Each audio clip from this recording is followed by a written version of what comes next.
Welcome to my YouTube channel टेकजीन। पिछली video में हम लोगों ने लिंक्स इन सीएसएस की प्रॉपर्टीज के बारे में पढ़ा था। हमने देखा था कि हम अपने लिंक्स को किस किस तरीके से डिजाइन कर सकते हैं, उन पर स्टाइलिंग अप्लाई कर सकते हैं कौन कौन सी प्रॉपर्टीज के थ्रू। ठीक है, सबसे पहले जो हमने प्रॉपर्टी देखी थी वो देखी थी टेक्स्ट डेकोरेशन नन, जो हम पहले भी देख चुके हैं। ये हम कब यूज करते हैं कि अगर हमने अपने लिंक्स के जो नीचे हमारे अंडरलाइन आ रही होती है, अगर हमने उसको रिमूव करना हो तो हम कौन सी प्रॉपर्टी यूज करेंगे, टेक्स्ट डेकोरेशन नन की। उसके बाद जो हम लोगों ने इंपॉर्टेंट चीज पढ़ी थी वो क्या पढ़ी थी कि हमारे लिंक्स की कितनी स्टेट होती हैं, 4 स्टेट्स होती हैं, 4 स्टेजेस होती हैं एंकर टैग की। अब वो कौन-कौन सी होती हैं? सबसे पहली स्टेट होती है जो हमारी इनिशियल स्टेट होती है कि एक लिंक है, ठीक है? तो वो कौन सी होती है? आपकी लिंक स्टेट होती है, जिसको ना आपने होवर किया है, ना आपने एक्टिव किया है, ना आपने विजिट किया है। वो कौन सी स्टेट होती है? आपकी लिंक स्टेट होती है। अब एक होती है आपकी विजिटेड स्टेट। विजिटेड स्टेट क्या होती है कि आपका एक लिंक है, ठीक है? मैंने उस पर क्लिक किया और मैं दूसरी वेबसाइट पर, यानी कि जिस वेबसाइट का मैंने लिंक दिया हुआ था, मैं उस वेबसाइट पर चला गया, ठीक है? तो ये कौन सी स्टेट होती है? विजिटेड स्टेट, कि आपने विजिट कर लिया है उस वेबसाइट को। फिर आती है होवर स्टेट। होवर स्टेट क्या होती है कि मैं अपना माउस या मैं अपना कर्सर जो है वो उस पर, जैसे अभी मैं इस पर एक्वा पर होवर किया हुआ हूँ, ठीक है? तो होवर स्टेट क्या होती है कि आप अपने लिंक पर क्या कर लो, होवर कर लो, तो वो आप होवर स्टेट में आ जाते हो। और आखिरी स्टेट क्या होती है, एक्टिव स्टेट, के जैसे ही आप उस लिंक पर क्लिक करते हो तो वो जो क्लिक किया है ना आपने, वो कहलाती है आपकी एक्टिव स्टेट, कि आपका लिंक क्या हो गया है, एक्टिव स्टेट में आ गया, ठीक है? तो ये सारा काम तो हमने पिछली वीडियो में किया था। आज की वीडियो का जो हमारा टॉपिक है वो है फॉन्ट्स इन सीएसएस, ठीक है? तो सबसे पहले क्या करेंगे, एक फाइल बना लेंगे और उसका नाम रख लेंगे fonts dot H T M L, ठीक है? और एक और फाइल बना लेंगे, उसका नाम हम क्या रख लेंगे, font dot C S S, ठीक है?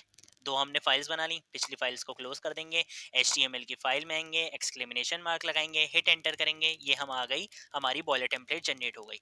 टैब प्रेस करके, दोबारा टैब प्रेस करके टाइटल में आएंगे, टाइटल में आकर हम क्या लिखेंगे, फॉन्ट्स इन सी एस एस, ठीक है?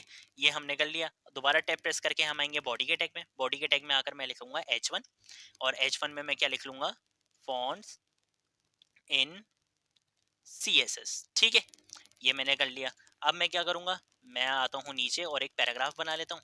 पैराग्राफ में मैं दे देता हूँ लॉरम 30, ठीक है? एक डमी टेक्स्ट आ जाएगा इससे। कंट्रोल एस से सेव करते हैं और क्या करेंगे, लाइव सर्वर अपना चलाकर देखेंगे। लाइव सर्वर क्या करेगा, fonts dot H T M L को इसने ओपन करके दिखा दिया। चलो भाई, जबरदस्त हो गया।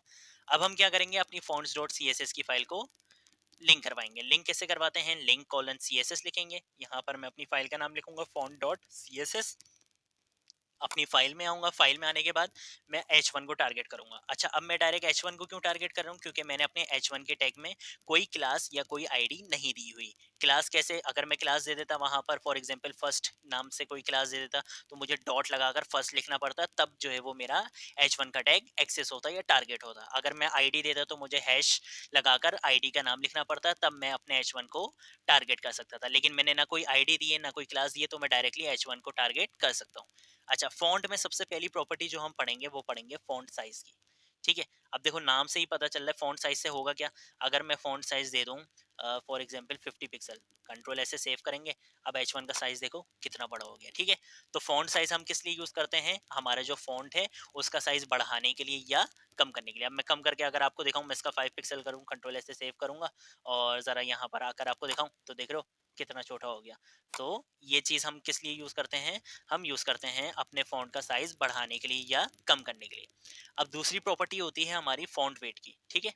कौन सी प्रॉपर्टी होती है, फॉन्ट वेट। अगर फॉन्ट वेट मैं दे दूं इसको 900, कंट्रोल ऐसे सेव करता हूँ, यहाँ का दिखाता हूँ, तो देख रहे हो कितना ज्यादा डार्क हो गया। तो फॉन्ट वेट आपका क्या होता है कि आपका जो है वो टेक्स्ट है उसको आप कितना ज्यादा बोल्ड करना चाहते हो या कितना ज्यादा उसको लाइट करना चाहते हो, तो उसके लिए हम क्या यूज करते हैं, फॉन्ट वेट की प्रॉपर्टी यूज करते हैं, ठीक है? अब जरा पैराग्राफ पर भी आ जाते हैं, उस बेचारे को भी थोड़ी सी क्या दे देते हैं, स्टाइलिंग दे देते हैं। सबसे पहले उसको दे देते हैं क्या, फॉन्ट साइज। फॉन्ट साइज में उसको दे देता हूँ अगर 20 पिक्सल, कंट्रोल ऐसे सेव करते हैं और यहाँ के दिखाते हैं, तो देखो फॉन्ट साइज इसका 20 पिक्सल तो आ गया। अब अगर मैं फॉन्ट वेट की प्रॉपर्टी भी यहाँ पर अप्लाई करके आपको दिखाऊं, तो फॉन्ट वेट अभी तो नॉर्मल है, बाय डिफॉल्ट तो वो नॉर्मल है। अगर मैं इसको कर दूं 700, सिर्फ पिक्सल नहीं आता इसमें, 700 आएगी वैल्यू, तो देख रहे हो कितना ज़्यादा डार्क हो गया है। इससे पहले ये डार्क नहीं था। अगर मैं आपको कमेंट करके दिखाऊं, कंट्रोल ऐसे सेव करूं, यहाँ के दिखाऊं, तो देखो अभी इतना डार्क नहीं है। लेकिन अगर मैं इसकी वैल्यू ज़रा बढ़ा दूं, 700 कर दूं, तो देख रहे हो कितना ज़्यादा डार्क हो गया। तो फॉन्ट वेट हम किस लिए यूज़ करते हैं, इसको डार्क करने के लिए। ज़रा मैं इसको अभी कमेंट ही कर देता हूँ, क्योंकि अभी मैंने आपको और भी स्टाइलिंग करके दिखानी है। अब एक और प्रॉपर्टी हमारे पास होती है फॉन्ट स्टाइल की। फॉन्ट स्टाइल में हमारे पास क्या क्या चीज़ आ सकती हैं।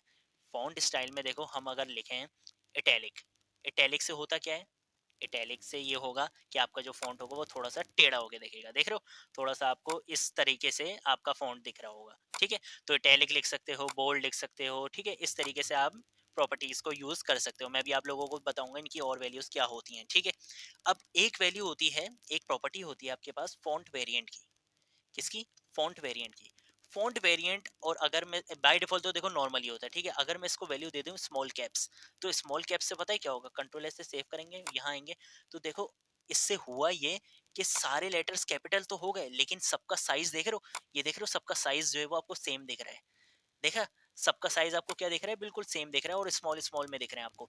तो इससे क्या होता है आपके पास फॉन्ट वेरिएंट स्मॉल कैप से, कि आपके जो कैपिटलाइज तो हो जाएंगे वर्ड लेकिन स्मॉल रहेंगे, ठीक है।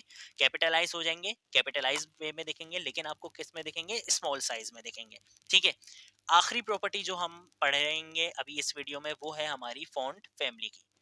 तो फॉन्ट फैमिली, अगर अब फॉन्ट फैमिली में तो आपके पास बहुत सारी चीजें, अगर फॉर एग्जांपल मैं यहाँ पर दे दूँ टाइम्स न्यू रोमन्स, मुझे बहुत पसंद है टाइम्स न्यू रोमन्स, तो अगर मैं यहाँ पर क्या दे दूँ, टाइम्स न्यू रोमन्स, कंट्रोल ऐसे सेव करूं और यहाँ आकर आपको दिखाऊं, तो देखो यहाँ पर टाइम्स न्यू रोमन्स आ चुकी है। और भी कितनी प्रॉपर्टीज होती हैं ये आप लोग यहाँ से देख सकते हो। अगर मैं इसको मिटाऊं यहाँ पर, और यहाँ पर देख रहे हो कितनी सारी आ गई, टाइम्स न्यू रोमन्स दे दिया या दे दिया। अच्छा, अब ये जो दो प्रॉपर्टीज आ रही हैं इसका क्या मतलब होता है पता है। फॉर एग्जाम्पल अगर ऐसा हो कि आपके ब्राउजर पर अगर कभी ये वाला फॉन्ट ना चल सके, तो उसके पास दूसरा ऑप्शन क्या हो, ये वाला फॉन्ट आ जाए, तीसरा ऑप्शन क्या हो, ये वाला फॉन्ट आ जाए, ठीक है। तो हमेशा बेस्ट प्रैक्टिस ये होती है कि आप फॉन्ट फैमिली में कभी भी एक फॉन्ट पर रिलाई नहीं करो, आप उसके बैकअप पर दो फॉन्ट्स लाजमी दो, ताकि अगर कभी आपका एक फॉन्ट कोई भी रीजन के थ्रू, किसी भी रीजन के थ्रू अगर नहीं चल पाता, तो आपके पास बैकअप पर दो फॉन्ट और होने चाहिए, ठीक है।